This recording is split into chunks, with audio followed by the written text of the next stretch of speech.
प्रेम और समर्पण की अद्भुत गाथा। बहुत समय पहले एक छोटे से गांव में माधव नाम का एक ग्वाला रहता था।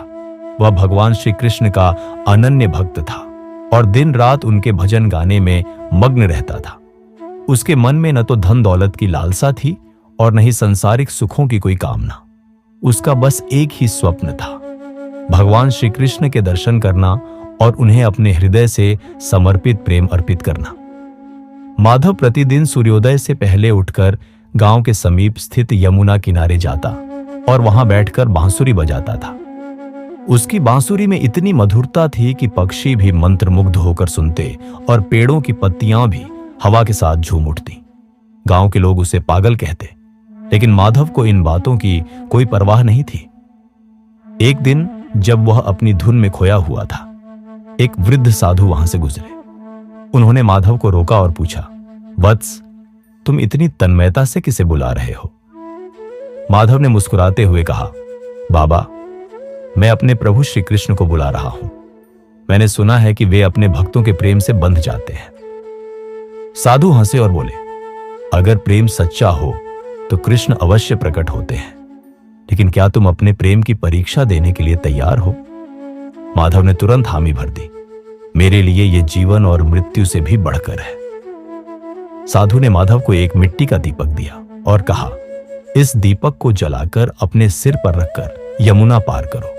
यदि यह बुझ गया तो समझ लेना कि तुम्हारा प्रेम अभी अधूरा है। माधव ने बिना किसी शंका के दीपक जलाया और सिर पर रखकर धीरे धीरे नदी में उतरने लगा। जैसे जैसे वह आगे बढ़ा, जल का स्तर बढ़ता गया, लेकिन उसका ध्यान दीपक पर ही केंद्रित रहा। उसके मन में न तो नदी की गहराई का भय था, न ही डूबने का डर। साधु आश्चर्यचकित होकर उसे देख रहे थे। माधव धीरे धीरे नदी पार कर गया और दीपक भी बुझा नहीं। जैसे ही वह किनारे पहुंचा, उसके सामने स्वयं श्री कृष्ण खड़े थे। उनकी आंखों में दिव्य प्रेम झलक रहा था। श्री कृष्ण ने मुस्कुराकर कहा, माधव, तुम्हारा प्रेम सच्चा है और तुम्हारा समर्पण पूर्ण। तुमने न केवल मेरे नाम का स्मरण किया, बल्कि अपनी आत्मा को भी मुझे अर्पित कर दिया। मैं सदैव तुम्हारे साथ हूं। माधव की आंखों से अश्रु बहने लगे। उसने श्री कृष्ण के चरण पकड़ ली और बोला, प्रभु, मुझे और कुछ नहीं चाहिए, बस यही कृपा बनाए रखिए कि मैं सदैव आपके चरणों में रहूं। श्री कृष्ण ने उसे गले लगाया और आशीर्वाद दिया। जो प्रेम और समर्पण की इस गाथा को सुनेगा, उसका हृदय भी प्रेम से भर जाएगा। इस कथा से हमें यह शिक्षा मिलती है कि प्रेम मात्र शब्दों तक सीमित नहीं होता, बल्कि उसमें पूर्ण समर्पण की आवश्यकता होती है।